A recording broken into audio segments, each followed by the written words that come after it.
Yes, good morning. Mangai Star Director இருக்கேன்.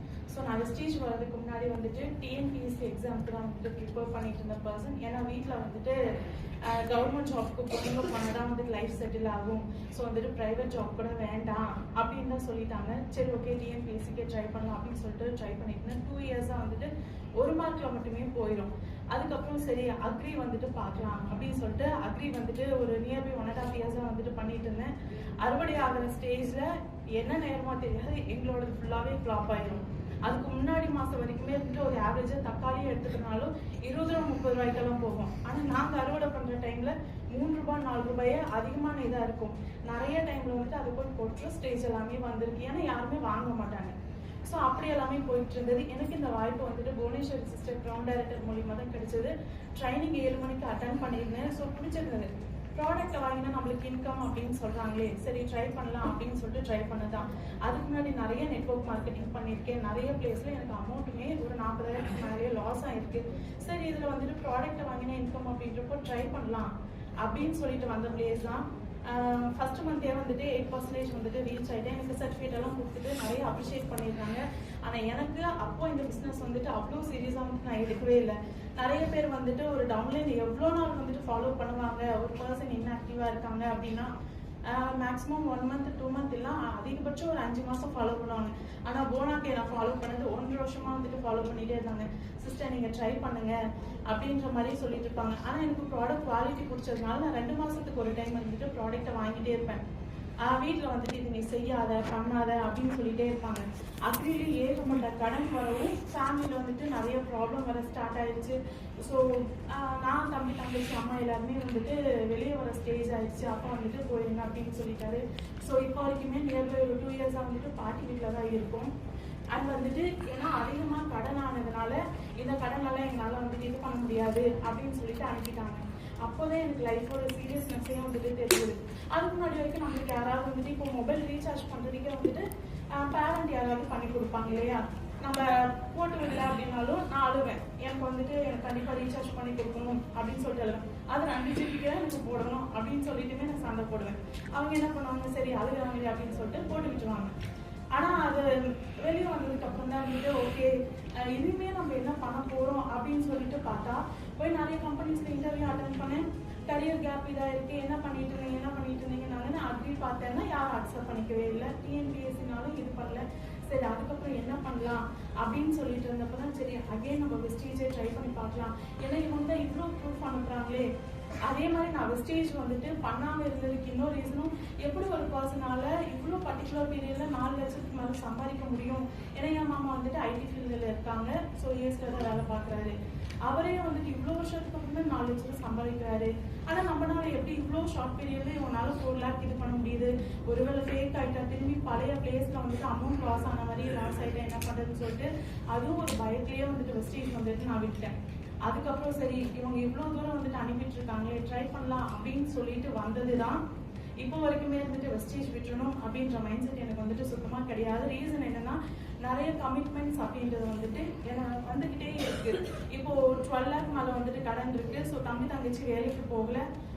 அந்த இதெல்லாமே இருந்துட்டு ஸ்டார்டிங்கில் இன்கமே வராது. ஏன்னா நான் ரிட்டர்ன் பேக் வரேன். அப்போ டீமே கிடையாது. ஆனால் பிரான்ஸ் டைரக்டர் டீமில் ஒரு 2-3 பேர் தான் இருக்காங்க. கால் பண்ணி பேசினா அவங்க யாருமே இருந்துட்டு பதிலே கொடுக்கல. ஏன் பிரதர் நீங்கள் வந்துட்டு ஒர்க் பண்ணுங்க அப்படின்னா நீங்களே இப்போ தானே ஜாயின் பண்ணியிருக்கீங்க அப்படின்ற மாதிரி என்னையும் டிமோட்டிவ் பண்ணுறதுக்கு ஸ்டார்ட் பண்ணிட்டாங்க. அதுக்கப்புறம் சரி ஓகே ஃபைன் டீம் டெவலப்மெண்ட் பண்ணுறதுக்கு ரெகுலராக ட்ரைனிங்ஸ் அட்டெண்ட் பண்ணுறதுக்கு ஸ்டார்ட் பண்ணேன். அண்ட் சோஷியல் மீடியாவில் ப்ரொமோஷன்ஸ் கொடுக்க ஆரம்பித்தேன். நியர்பை 1 வருஷம் பக்கமாக ஃபுல்லாக நான் குவாலிஃபைட். போன ஜூலை அந்த டைம் பீரியட் தான் வந்துட்டு நான் பிரான்ஸை குவாலிஃபை பண்ணேன். அண்ட் ஆகஸ்ட் செப்டம்பர் அந்த டைம் பீரியட்லேயுமே இருந்துட்டு பிரான்ஸில் மட்டும்தான் இருந்தேன். டீம் பில்டிங் போனஸ் கூட கிடையாது. எனக்கு இந்த டேவிட் டியூசிரி அந்த ஈவெண்ட் வந்துட்டு ரொம்ப பெரிய ஒரு பாயிண்டாகவே கிடைச்சிது. ஸோ பண்ணுங்க சிஸ்டர் கண்டிப்பாக இருந்துட்டு ட்ரை பண்ணுங்க, டீம் டெவலப்மெண்ட் வந்துட்டு ரொம்பவே யூஸ் ஆகும் அப்படின்னு சொல்லிட்டு என்னோட அப்ளைன் வந்துட்டு நிறைய மோட்டிவ் பண்ணிகிட்டே இருந்தாங்க. டிசம்பர் எண்டிங்கில் வந்துட்டு பிரான்ஸில் இருந்த ஒரு பர்சன் வந்துட்டு ஸ்டார் டைரக்டர் அப்படின்ற லெவல் ரீச் பண்ணி இது 3rd மந்த் இந்த மந்த்துமே நான் குவாலிஃபை பண்ணிட்டேன். ஸோ இதே மாதிரி வந்துட்டு என்னோட லீடர்ஸையும் நிறைய பேர் வந்துட்டு அடுத்த லெவல் கொண்டு வரணும் அப்படின்றதையுமே வந்துட்டு என்னோட டார்கெட்டை வச்சுருக்கேன். நம்மளோட ஃபேமிலியாக இருக்கட்டும் ஃப்ரெண்ட்ஸாக இருக்கட்டும் நிறைய பேர் டிமோட்டிவ் பண்ண தான் செய்வாங்க. நான் எல்டிபி பார்க்குறப்பயே இருந்துட்டு எனக்கு என்னோட கான்டாக்ட் சர்க்கிள் ரொம்ப கம்மி.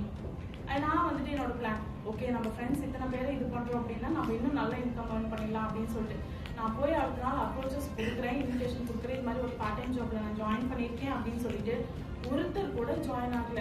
என்னடா இது, இவங்கள நம்பி தானே நம்ம இது பண்ண, ஒரு கான்டாக்டுமே இப்போ நம்ம இல்லாமல் உட்காந்துட்டு இருக்கோமே, என்ன பண்ணுறது அப்படின்னு சொல்லிட்டு இப்போ வரைக்குமே என் ஃப்ரெண்ட்ஸ் வந்துட்டு ஒருத்தர் கூட வெஸ்டேஜ்ல கிடையாது, என் ஃபேமிலி மெம்பர்ஸும் கிடையாது. அதுக்காக இந்த பிஸ்னஸ் வந்துட்டு எனக்கு செட் ஆகலை அப்படின்னு சொல்லிட்டு நான் விட்டுட்டு போக கிடையாது.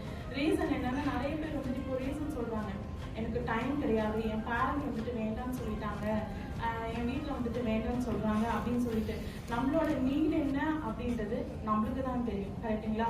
ஸோ அவங்க வேண்டாம்னு சொல்லிட்டாங்க அப்படின்றதுக்காக நான் வெஸ்டேஜை விட்டுருக்கேன் அப்படின்னா இன்னைக்கு எனக்கான இவ்வளோ இன்கம் அப்படின்றது வந்துட்டு வரதுக்கு ஸ்டார்ட் ஆயிருக்காது. இந்த லெவல் அப்படின்றதுமே கண்டிப்பா எனக்கு கிடைச்சிருக்காது. மேபி நான் மேக்ஸிமம் அக்ரி தான் பண்ணிட்டு இருந்திருப்பேன், வெஸ்டேஜ் பண்ணல அப்படின்னாலுமே, கரெக்டுங்களா?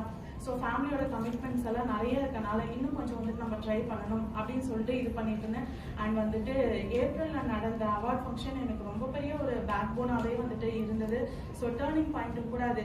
அவார்ட் வாங்கினேன், வீட்டில் வந்துட்டு பேசிட்டு இருந்தவங்க எல்லாருமே சைலண்ட் ஆக ஆரம்பிச்சாங்க, என்ன ஃபோனையே வச்சுட்டு இருக்கேன் அப்படின்ட்டுலாம் ரொம்ப வந்துட்டு இது பண்ணிட்டே இருந்தாங்க, சைலண்ட் ஆக ஆரம்பிச்சாங்க. ஏன்னா நான் அவார்டை வாங்கிட்டு போனேன். ஸோ அதுக்கப்புறம் இருந்துட்டு தாய்லாந்து ட்ரிப் அதை விட ரொம்ப பெரிய ஒரு ப்ளஸ்ஸாக வந்துட்டு கிடைச்சது என்னோட டீம் டெவலப்மெண்ட்க்கு.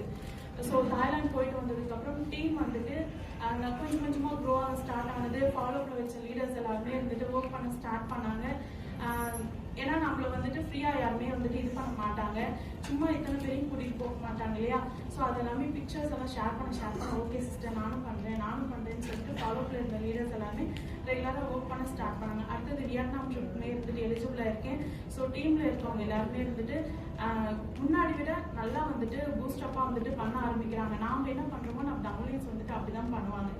நம்ம ரீசன் சொல்லிட்டே இருக்கோம் அப்படின்னா கண்டிப்பாக நம்மளோட லீடர்ஸும் ரீசன் சொல்ல ஆரம்பிப்பாங்க. எனக்கு ரொம்ப பெரிய ஒரு ப்ளஸ்ஸான ஒரு விஷயம் வந்துட்டு சண்டேல அச்சீவர்ஸ் ட்ரைனிங் தான் வந்துட்டு அதில் நிறைய பேர் பேசுறதெல்லாம் கேட்பேன். இவங்க இவ்வளோ ஸ்ட்ரகிள்ஸ் வந்துட்டு ஃபேஸ் பண்ணி வராங்க அப்படின்றப்போ நம்ம அந்த அளவு கூட நம்மளுக்கு கிடையாது. ஏன்னா நம்ம எல்லாருமே யோசிக்கிறது என்னன்னா நம்மளுக்கு மட்டும்தான் கஷ்டம் இருக்கு, நம்மளுக்கு மட்டும்தான் வந்துட்டு இவ்வளோ விஷயங்கள் இருக்கு அப்படின்னு சொல்லிட்டு அதெல்லாம் கிடையாது. நம்மளை விட நிறைய பேருக்கு வந்துட்டு ஏகப்பட்ட விஷயங்கள் இருக்கு. ஸோ சிஸ்டர் கூட வந்துட்டு 23 இயர்ஸ்ல வந்துட்டு ஒரு வீடு கட்டுறாங்க அப்படின்னா அது சாதாரண விஷயமும் கண்டிப்பாக கிடையாது, கரெக்டுங்களா?